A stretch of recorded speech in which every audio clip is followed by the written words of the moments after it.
இருக்கிற பெரிய சந்தேகம் அவங்ககிட்ட வாங்குறதா, உங்ககிட்ட வாங்குறதா, எது ஒரிஜினல் ம், ம். அப்படின்னு சொல்லி நெறைய டெமோ வேற செஞ்சு காட்டுகிறாங்க. தீ கொளுத்தி காட்டுறாங்க, தண்ணீல போடுறாங்க, பேப்பர்ல வைக்கிறாங்க. ஆமா. அப்ப எது ஒரிஜினல்னு மக்கள் எப்படி கண்டுபிடிக்கிறது? அதாவது ஒரிஜினல் தேனை வந்து பாத்தீங்கன்னா, ம், யாராலும் கண்டுபிடிக்க முடியாது. ம், இப்போ நீங்க எக்ஸாம்பிள் பாத்தீங்கன்னா, நீங்க சொல்ற மாதிரி இந்த தீக்குச்ச தேன்ல முக்கிட்டு வச்சோம், தீ ம், எரியுதுன்னு சொல்றீங்க. ம், சீனி பாகையும் நல்ல பாகு மாதிரி நீங்க கலக்கிட்டு, ம், அதுல தீக்குச்சி வச்சு நீங்க எரிங்க, தீ உச்சி எரிய தான் செய்யும். ம், அது மாரி பேப்பர்லயும் நல்ல பாகு மாதிரி சீனி பாகு கரைச்சு ஊத்துங்க, அந்த பேப்பர்ல அடிப்பக்கம் நனையாது. ம். அதனால சுத்தமான தேனை அவ்வளவு சீக்கிரத்துல யாராலையும் கண்டுபிடிக்க முடியாது. அப்புறம் எப்படிதான் கண்டுபிடிக்கிறது? எப்படி கண்டுபிடிக்கணும்னு பாத்தீங்கன்னா, லேப்ல குடுத்து கண்டுபிடிக்கணும். அதுக்கப்புறம் பாத்தீங்கன்னா, அ, யார்கிட்ட நம்ம ஒரு ஆள்கிட்ட தேன் வாங்குனாலும், அ, வருஷம் ஃபுல்லா ஒரே மாதிரி அந்த தேன் இருக்கக்கூடாது.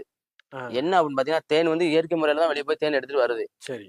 அந்த பூல என்ன தேன் இருக்கோ, அதோட வாசனை வரணும். அதே மாரி அதுல ஒரு சில டைம்ல வந்து பாத்தீங்கன்னா, நல்ல திக்னஸ் அதிகமா இருக்கும். ம், சில டைம் லிக்விடா இருக்கும். ம், அப்பப்போ தேனோட டேஸ்ட் மாறணும். அதுதான் ஒரிஜினல் தேனு. ம். வருஷம் ஃபுல்லா ஒரே மாரி தேன்